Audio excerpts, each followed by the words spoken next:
Bendiciones para todos, hermanos y hermanas, nuevamente. Es día viernes 7 de enero, día de preparación, porque el Santo Sábado llega a la puesta del sol aquí en el área de Texas, aunque sabemos que a algunos lugares ya ha llegado por las horas de diferencia. Y por lo tanto, a los que ya están en el sábado, bendecido día tengan ustedes, hermanos, gócense en el Señor. Y nosotros acá en Texas, que todavía nos faltan unas horas, de antemano, le deseamos también feliz sábado a todos los que vayan a entrar en esas horas sagradas. En todos los Estados Unidos, tanto Sudamérica también como Centroamérica y México, Canadá y en todas partes. Hermanos, gocémonos en este santo día. Entremos en una relación hermosa de pacto con el Señor, Amén, como hemos estado estudiando el día de ayer. Y aprovecho como siempre para invitarles para que visiten todas las iglesias Advenimiento del Séptimo Día de los Tres Ángeles que están en diferentes partes. Por ejemplo, en Ecuador tenemos allá una congregación, allá los hermanos se gozan todos los sábados en la comunidad Eulogio, así se llama esa comunidad, San Juan Eulogio, algo así, en Santo Domingo de los Colorados. E igualmente hacemos la invitación para que visiten la iglesia Advenimiento de Rome, Georgia, y también la iglesia hermana de Bethany, Oklahoma, a la cual hemos estado invitando que vayan al seminario, que va a haber ahí del 13 al 15, pero que hoy vayan mañana a adorar al Señor. Y por supuesto, las iglesias Advenimientos de aquí de Texas, la de San Antonio, la de Houston, la de Fairfield, la de Corsicana, la de Fort Worth, la de aquí, de Irving, la iglesia central, donde mañana nos gozaremos doblemente con la palabra de Dios por la mañana, que su servidor va a predicar, y con la celebración de la Cena del Señor por la tarde a las 3:30 y antes a las 2:45 el bautismo. Será un día bastante ocupado, pero lleno de gozo, lleno de regocijo, hermanos, y edificación espiritual. Estamos animando a los que ven el canal 52.7 del área de Dallas y Fort Worth a que vengan y se unan con nosotros en adoración mañana sábado. Están todos invitados, no se pierdan esta bendición. Como siempre, yo agradezco a Dios por los hermanos y hermanas que atienden el llamado para depositar aquí diezmos y ofrendas. Quiero darle las gracias a ustedes que a través de la aplicación Cele colocaron diezmos, a través de PayPal, a través de Western Union o RIA, a través de llamadas que hicieron al número de teléfono que siempre damos, o mandando cheque o money order.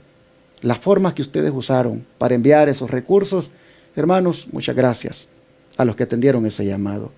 Una vez más, doy el número 214-881-4029, que es el teléfono que este servidor siempre tiene, para darle detalles de cómo usted puede enviar diezmos, ofrendas y donaciones acá a este ministerio, que son los que hacen posible que se predique este mensaje de verdad presente por los medios de comunicación, en los 4 canales de televisión rentados que tenemos y en la radio. Y por supuesto, haciendo la obra médica misionera gratuita, como he dicho, en el Centro de Estilo de Vida Los Tres Ángeles en Shepherd, Texas. Gracias a todos los que, atendiendo este llamado, se quieran unir a nosotros todavía hoy viernes, este sábado, colocando diezmos y ofrendas aquí. Que Dios bendiga a todos los que se dispongan a unirse a nosotros. Una vez más, mi hermano Ángelo está aquí para hacer el resumen con este servidor de lo que ha sido la lección. Bienvenido, hermano. Pastor, muchas gracias de nuevo por la invitación, y a ustedes también que nos están viendo, gracias por estar ahí con nosotros. De nuevo, hermanos, comparta esta transmisión, sea de bendición para otros. No se quede usted con esta bendición. Estamos contentos porque ya ha pasado la primera semana de este año. Ya podemos decir que vimos el 2022, así que estamos contentos y alabamos a Dios porque Él ha sido bueno con nosotros. Y a través de este año no me cabe la menor duda de que seguirá siendo un Dios de amor y cuidará de usted y de nosotros. Así que vamos a ver qué nos trae el resumen de esta semana, pero antes siempre es bueno orar. Amén. Así que vamos a tener una oración. Claro. Padre, queremos agradecer el amor que tú has tenido con nosotros. Amén. Y al caminar por los días de este nuevo año, hemos estado convencidos de que tu misericordia todavía nos alcanza. Gracias, Señor, por esta oportunidad que nos da de abrir tu palabra. Siempre lo hacemos con humildad y esperando que seas tú el que hable a través de nosotros. Que tu Santo Espíritu convenza al que nos escuche. Señor, queremos también interceder por alguna necesidad de alguien que hoy se levantó con algún problema o alguna necesidad. No lo conocemos, pero tú sí sabes. Visita cada hogar que escuche esta lección, sana, restaura y sé con ellos. En el nombre de Jesús. Amén. Amén. Amén. Amén. Hemos tenido una lección muy interesante, hermanos, esta semana, donde, pues, bajo el título Todos somos pecadores, hemos visto la situación difícil en la cual el ser humano está por culpa del pecado y cómo también Dios en su gran misericordia ha obrado para ayudar al ser humano que quiera salir de esa condición. En ese sentido, vamos a destacar ahora 5 puntos de lo que hemos analizado. El primero de ellos es sobre la vigilancia. La vigilancia extrema que nosotros debemos tener en todo lo que tiene que ver con la pureza moral. Digo que este es un punto importante porque la lección venía tocando el hecho de que todos nos hemos corrompido, de que todos hemos llegado a un nivel de corrupción donde se manifiesta en las palabras, donde se manifiesta, hermanos, en los actos, se manifiesta en todo. En otras palabras, estamos afectados en alguna manera por esta enfermedad llamada pecado. Hay una corrupción moral hoy en día que prolifera por todas partes. La hay en el mundo pecaminoso y la hay inclusive dentro de la iglesia. La condición del pecado en el cual ha caído la raza humana, hermanos, es algo que nos debe a nosotros alertar para salir de esa condición. Miren ustedes cómo Pablo da el diagnóstico del estado moral y espiritual de la humanidad. Él dice en los versículos 11 al 19 del capítulo 3, él dice lo siguiente. Dice, no hay quien entienda, no hay quien busque a Dios, todos se desviaron, a unas se hicieron inútiles, no hay quien haga lo bueno, no hay ni siquiera uno. Sepulcro abierto es su garganta, con su lengua engañan, veneno de áspides hay debajo de sus labios, su boca está llena de maldición y de amargura, sus pies se apresuran para derramar sangre. Y hermanos, luego dice, quebranto y desventura hay en sus caminos, no conocieron el camino de paz, no hay temor de Dios delante de sus ojos. Todo, sabemos que todo lo que la ley dice, lo dice a los que están bajo la ley, para que toda boca se cierre y todo el mundo quede bajo el juicio de Dios. Así vemos, hermanos, el cuadro que Pablo nos presenta sobre la condición del ser humano sin Dios. Entonces la lección dice que debemos extremar la vigilancia sobre la pureza moral para que nosotros podamos salir de esa condición. Elena White dice, me postré y en una gran angustia, dice, entré. Cuando se me reveló, dice, la condición débil de los que profesan pertenecer al pueblo de Dios. Porque Elena White miró a los adventistas. Y ella miró entre los adventistas mucha iniquidad, mucha frialdad, prácticamente sin dominio propio, prácticamente desenfrenados en sus pasiones. Miró que las facultades superiores del hombre estaban esclavizadas por el apetito y las pasiones corruptas. Dice, me postré y me angustié cuando vi esa condición. Siendo así, hermanos y hermanas, creo que es buen momento para que nosotros evaluemos cómo está nuestra vida y muy atentos a cualquier cosa que esté mal en nosotros, hermanos, busquemos salir de esa condición, busquemos salir de esa corrupción moral. Hermanos, veámonos reflejados en esta lección, veámonos en este cuadro que Pablo ha mencionado, aceptemos nuestra condición y pongámonos vigilantes. No nos corrompamos. No nos corrompamos, hermanos, sexualmente. No nos corrompamos en nuestros apetitos alimenticios. No nos corrompamos en nuestra forma de hablar.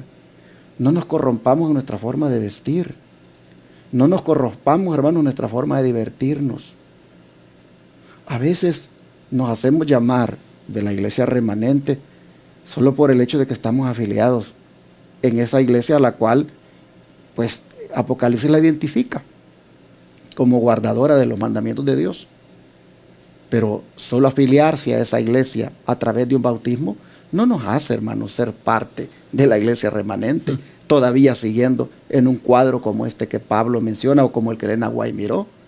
Se necesita, hermanos, estar definitivamente ajenos a este cuadro.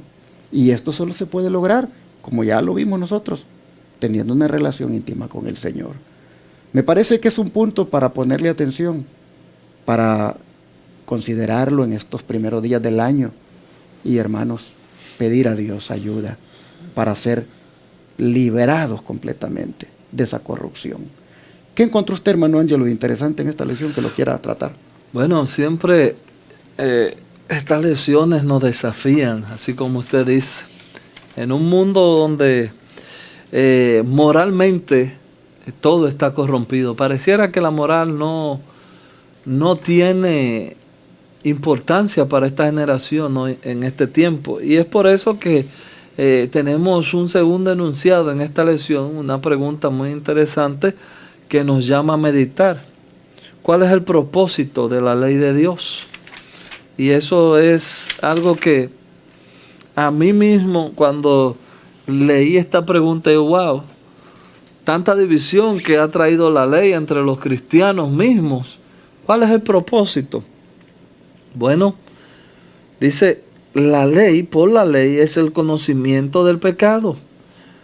Entonces, habiendo dicho eso, también dice aquí, la ley revela al hombre su pecado, pero no dispone ningún remedio. Mientras promete vida al que obedece, declara que la muerte es lo que le toca al transgresor. Bueno, ¿cuál es el propósito entonces? ¿Cuál sería la mejor respuesta que pudiéramos dar? Una vez me definió un abogado esta palabra que voy a decir ahora. Me dijo, tu desconocimiento de la ley no te hacen inocente. Entonces, viendo eso, Dios nos llama a que miremos la ley.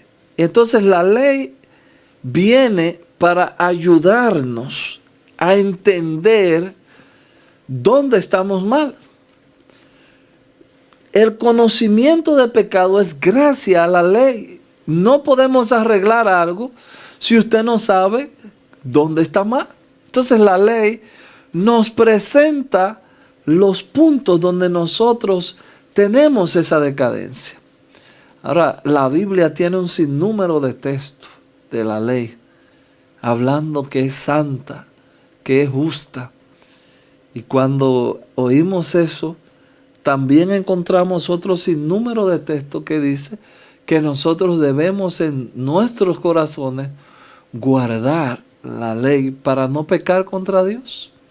Entonces vuelvo y te hago la pregunta, y ahora te la hago a ti que me miras. ¿Cuál es el propósito de la ley en tu vida? Sin teorías. No queremos ahora ser muy teólogos, porque esto es para meditar la lección del viernes. ¿Qué ha hecho la ley en tu vida? La ley te ha mostrado tus pecados, me ha mostrado mis pecados. Quiera Dios que sea así y que al mirarnos en la ley, al mirarnos en el espejo y ver que tenemos algún descuadre, no estamos quizá bien peinados, bien puestos, nos podamos enderezar y podamos cambiar y volver a los brazos de nuestro Salvador. Un punto también que creo vale la pena destacar, hermanos, es cómo el sufrimiento de Cristo en el Calvario debe influir en nuestra vida, porque es el único que ha hecho posible que la gracia sea derramada, para que el hombre pueda salir de ese cuadro tan nefasto en el cual Pablo pues nos ha encasillado al estar separados de Dios. Interesante que Pablo dice que Jesús es el que es ahora hecho propiciación por nosotros. Dijo él en Romanos 3, versículo 25, hablando de Jesús. Bueno, voy a leer del 24. Siendo justificado gratuitamente por su gracia, mediante la redención que es en Cristo Jesús, a quien Dios puso como propiciación por medio de la fe en su sangre, para manifestar su justicia a causa de haber pasado por alto en su paciencia los pecados pasados. Aquí nosotros vemos, hermanos, el papel que jugó Cristo para que nosotros podamos ser justificados. Noten que Él fue, dice, prácticamente exhibido, pues dice, a quien Dios puso. En el idioma original tiene la connotación de a quien Dios exhibió. ¿A quién? A Cristo. Lo exhibió como propiciación por medio de la fe en su sangre. Interesante que cuando oímos la palabra propiciación, necesariamente conectamos nuestros pensamientos con lo que era el propiciatorio, la tapa de el arca donde estaban guardados los 10 mandamientos. Sobre aquel propiciatorio, el sumo sacerdote esparcía sangre cuando hacía expiación del santuario. Pues dice, Jesús es nuestra propiciación. En otras palabras, dice Pablo, su sangre ha sido derramada para manifestar su justicia, así habiendo pasado por alto nuestros pecados pasados.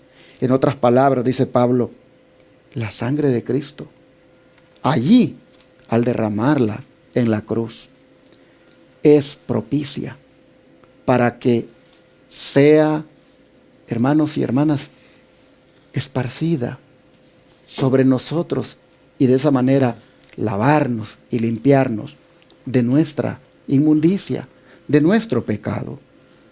Cuando Jesús murió por nosotros en la cruz, cuando Él fue la propiciación, como dice el apóstol Pablo aquí, para manifestar su justicia y pasar por alto nuestros pecados, cuando Él hizo eso, allí, hermanos, hizo posible que su justicia nos fuera acreditada. Por eso habla aquí el don profético, que la imputación de la justicia de Cristo proviene de la fe que justifica, y que es la justificación que Pablo tan fervientemente defiende. La gracia, dice, es un favor inmerecido, y el creyente es justificado sin ningún mérito de su parte, sin ningún derecho que presentar ante Dios. Es justificado mediante la redención que es en Cristo Jesús, quien está en las cortes del cielo como el sustituto y la garantía del pecador. Ah, mis hermanos, así lo dice Mensajes Selectos, tomo 1, página 465. Así que hoy es posible que nosotros seamos reconciliados por ese gran sacrificio que Jesús obró. Dice aquí la sierva del Señor que Cristo y el creyente se hacen uno, y la belleza del carácter de Cristo se revela en los que están vitalmente relacionados con la fuente y poder de su amor. Cristo ha venido a ser el gran depositario de la rectitud que justifica y de la gracia santificante. Por eso, bien dice la lección, el sufrimiento de Cristo en el Calvario debe influir al punto de que nosotros anhelemos, hermanos, entrar en esa gracia bendita que Él ha hecho posible y de esa manera salir librados de esa condición tan terrible en la cual Pablo dice que está uno sin el Señor. ¿Qué más encontró, hermano Ángelo? Bueno, nosotros nos tenemos que hacer una pregunta concerniente a eso. ¿Por qué tenemos tanta necesidad de un Salvador?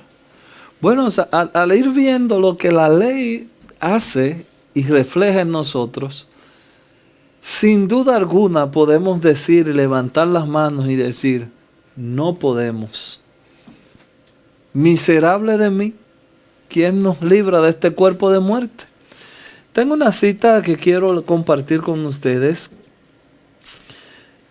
que dice, era posible para Adán antes de la caída conservar un carácter justo por la obediencia a la ley de Dios, mas no lo hizo por causa de su caída. Tenemos una naturaleza pecaminosa y no podemos hacernos justos a nosotros mismos. Recuerde la pregunta. ¿Por qué tenemos tanta necesidad de un Salvador? Adán antes de la caída, Adán después de la caída. No podemos hacernos justos a nosotros mismos.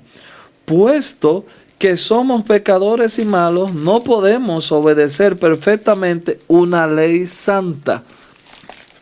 No tenemos por nosotros mismos justicia con qué cumplir lo que la ley de Dios demanda. Mas Cristo nos ha preparado una vía de escape.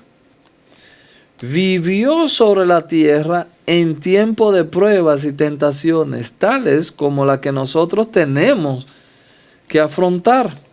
Sin embargo, su vida fue impecable. Murió por nosotros y ahora ofrece quitar nuestros pecados y vestirnos de su justicia. Os entregarías a Él y lo aceptaría como vuestro Salvador. Una persona que te está dando esto, aquí está la respuesta. ¿No lo aceptarías tú como tu Salvador? Sigue diciendo. Por pecaminosa que haya sido nuestra vida, seréis contados entre los justos.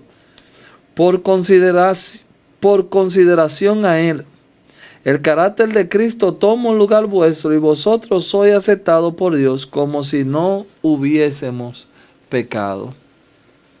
Hermanos, cuando Adán cometió el pecado y Eva también cometieron ese pecado, automáticamente había que hacer un juicio.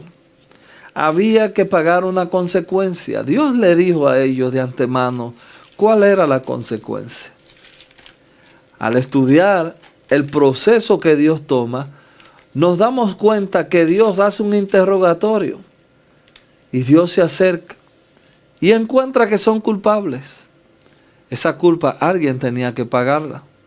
Lamentablemente, ese día tuvo que morir un cordero.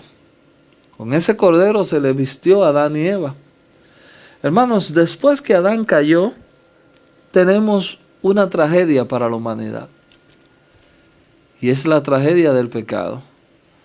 Ningún hombre podía redimirnos. Y tuvo que venir el Salvador.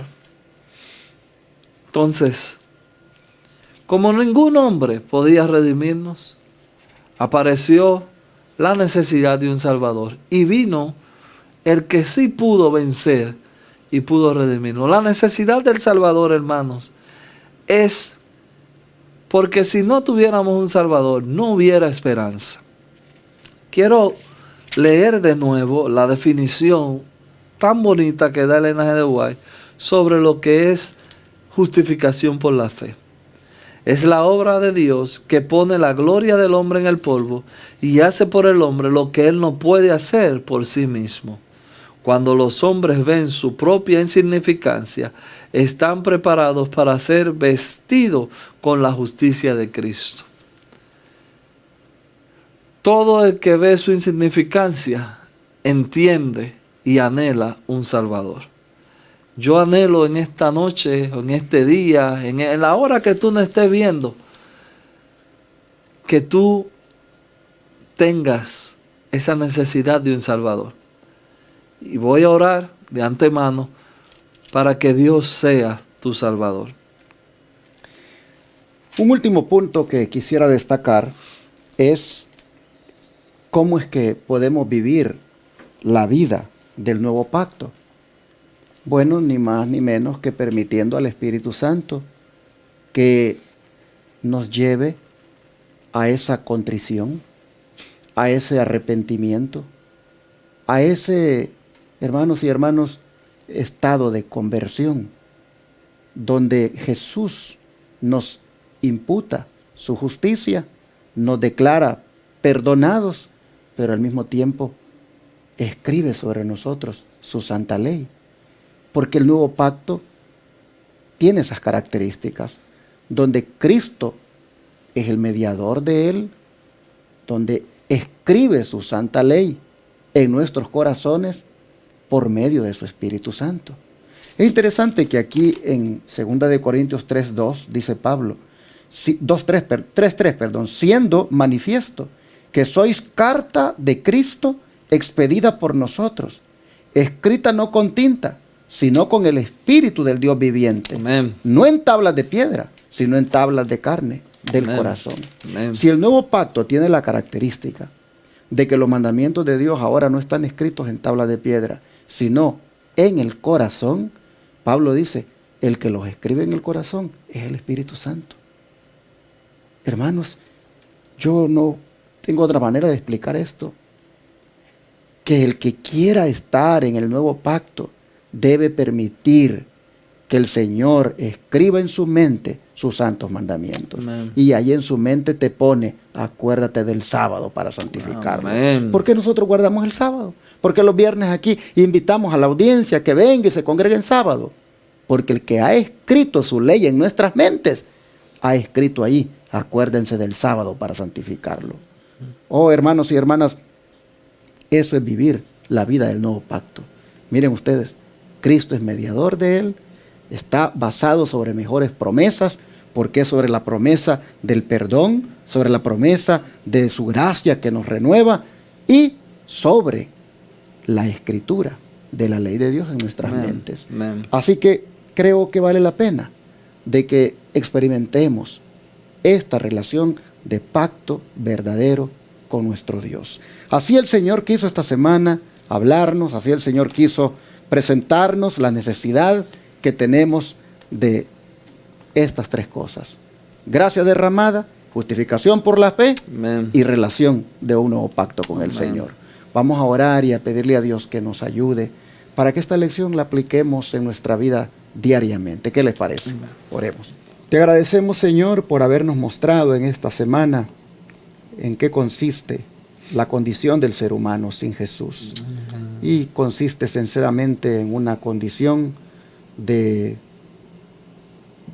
condena, de perdición, de prácticamente una destrucción en todos los sentidos. Pero estamos tan agradecidos que, habiéndonos presentado el mal, al mismo tiempo nos presentaste la solución del mal, la cual consiste en esa gracia derramada, Amén. en esa justificación por la fe Amén. y en esa relación de nuevo pacto en la cual debemos entrar. Señor, entonces te pedimos que nos ayudes para que salgamos de la corrupción, para que salgamos del pecado, para que salgamos de la perdición, para que salgamos, Señor, de toda esa condición pecaminosa y disfrutemos de esta salvación tan grande que ha sido obrada por Cristo. Señor, ayúdanos a aplicar en nuestra vida diaria todos los principios estudiados en esta semana. Lo pedimos en el nombre de Jesús. Amén. Amén.